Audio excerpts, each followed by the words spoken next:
Sveiki visi, su jumis Veroni Magija ir 2025 metų prognozė.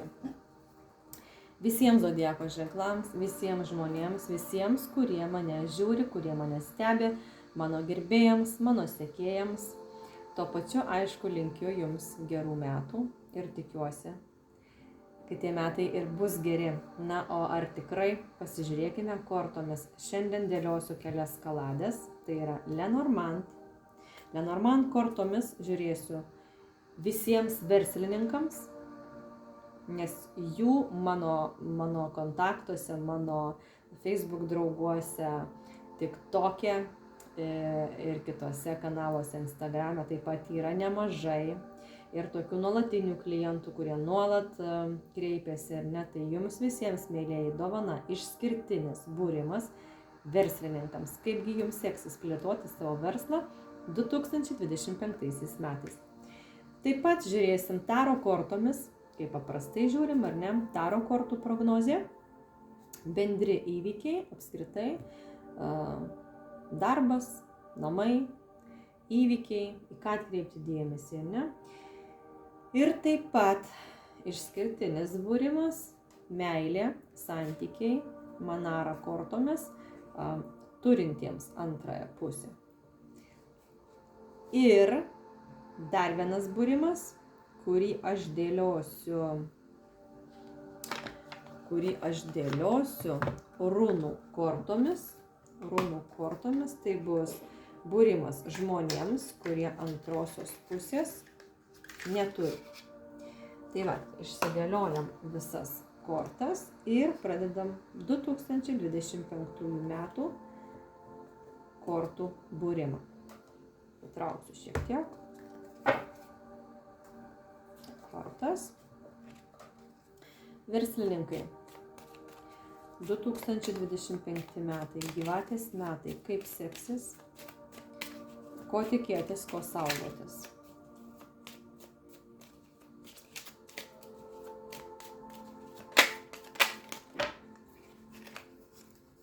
Taip, turim kortas.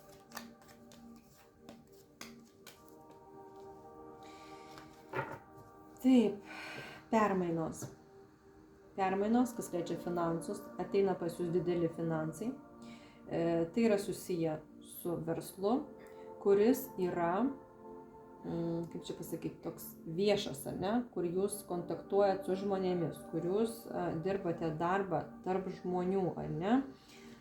Ne kažkur online, ne kažką tai rašote ten dokumentus, ar ten sudarinėjat kažkokias prognozes, ar ne, ir išsiunčiat, bet ten, kur jūs rodotės viešai.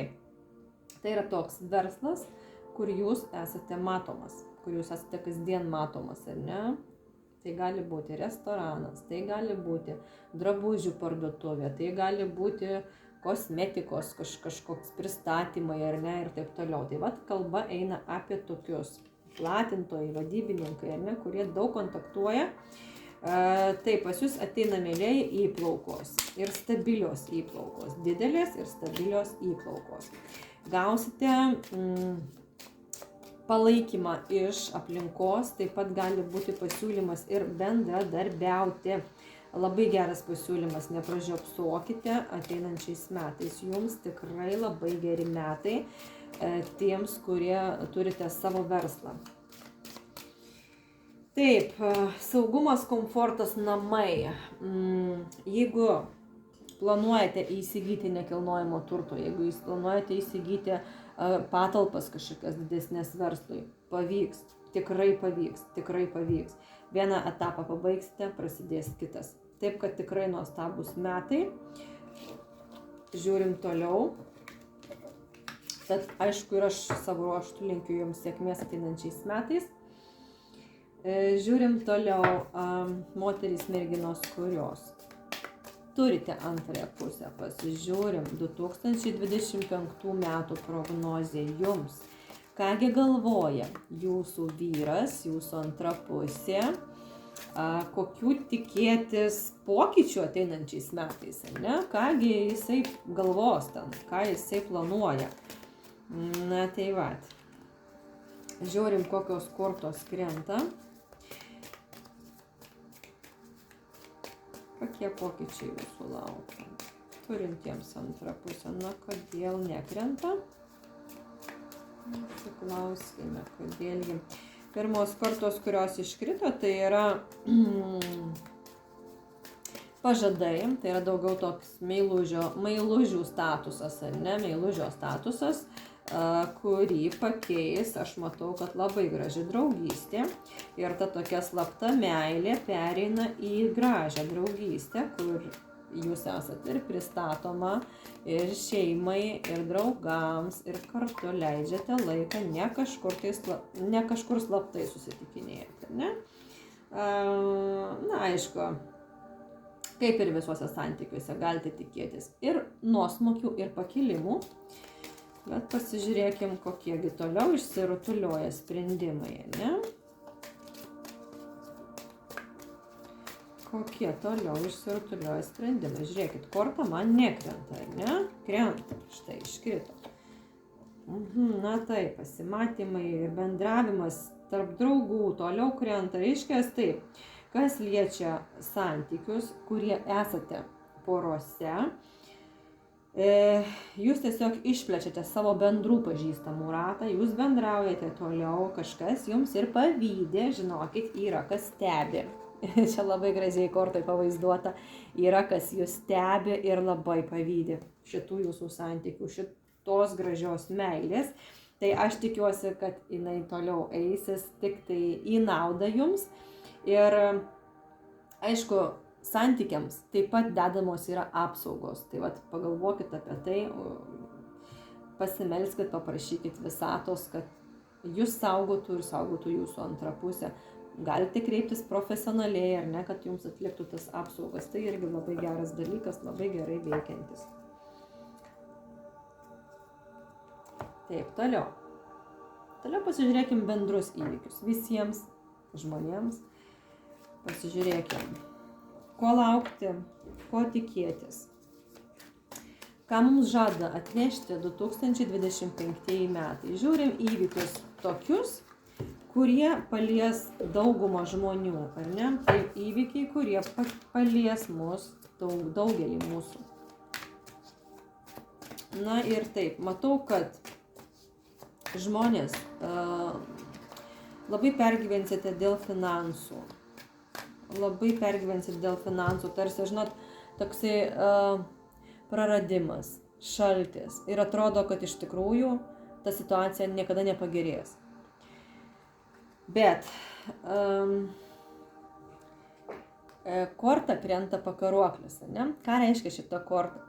Šita korta reiškia, kad jūs per daug save perspaudžiate, per daug save kaltinate dėl to, kad jūs galbūt kažko tai neturite. Pasižiūrėkite, kaip ir šitoj kortoj yra už nugaros ir tai, ką jūs jau esate sukūręs ir yra ko pasidžiaugti.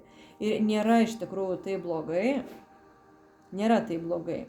Jeigu ir neturite darbo, tai nereiškia, kad viskas. Jūs galite surasti kitą darbą. Jeigu jūs turite darbą ir jame mažai uždirbate, tai galbūt galite surasti darbą, kuriame uždirbsite daugiau. Žodžiu, šita korta būtent kalba apie tai, kad nėra situacijos be išeities, ne? Nėra padėties be išeities. Taip, toliau, ką mes matom, kas mus palies daugelį, tai bus pokyčių metai. Bokštas, tai reiškia, sena tvarka sugriūna, viskas, kas sena, griūna. Reiškia, tas, kas buvo iki šiol, keisis. Ir 2025 metai atneš visiškai naujas galbūt kažkam ir idėjas, ar ne? Gali būti tai ir verslo pradžia kažkam, tai kaip minėjau prieš tai, ar ne? Gali būti ir santykių pradžia. Ir jeigu, pavyzdžiui, kažkam nesisekė santykiai iki šiol ir galvojat, kad nepasiseks, tai tikrai šita korta yra pozityvi. Jeigu netgi ir tuos pačius finansus, ar ne, vat, sakykime, na, bloga ta situacija, tikrai bloga ir daugelį mūsų palies finansinės problemos. Žinokite, kad tai nėra amžina. Bokštas korta reiškia, kad ta situacija griūna, kad vis tiek mes pereisim į geresnę situaciją ir netgi va. matom, kad kovoje, ar ne, kovoje vis tiek iškeltas yra vainikas. Tai gali būti susiję ir su įvykiais, kurie vyksta šiuo metu Europoje. Labai tikėtina, kad 25 metais jie baigsis. Ir tai atneš finansinį pakilimą. Taip, bendri įvykiai, kurie mus palies. Bendri įvykiai, kurie daugelį žmonių palies, ne, jeigu taip teisingai klausiam. Bendri įvykiai. Taip, matau. Oi, nu kažkas labai intensyviai turėsite kovą. Tai gali būti palikimas, tai gali būti skyrybų objektas, kažkoks nekilnojamas turtas, kurį jūs turite pasidalinti. Įvykiai keisis labai greitai, labai netikėtai, skausmingai, labai reikės daug įdirbio, kad pasiekti rezultatą. Kad pasiekti rezultatą turėsite labai daug įdirbio. Turėsite ir palaikymą, todėl nepergyvenkite, jūs tikrai palaikys draugai, šeima, aplinkiniai, kurie yra arčiausiai jūsų, kurie yra šalia jūsų, nuo jūsų nenusisuks. Aišku, per tą situaciją jūs atpažinsite, kas yra jūsų tikrieji draugai. Toliau situacija, matau, taip, čia jau krenta, kažkas bus su santykiais. Taip, mielos damos, moterys, kurios žaidžiate dvigubą žaidimą, sprendimą turėsite priimti jau ateinančiais metais. Turėsite pasirinkti vieną. Tarp dviejų ilgai būti negalėsite. Taip, kažkam santykiai grius. Skausmas. Skausmas, netektis, netikėtas išdavimas žmogaus. Išdavystė rodo.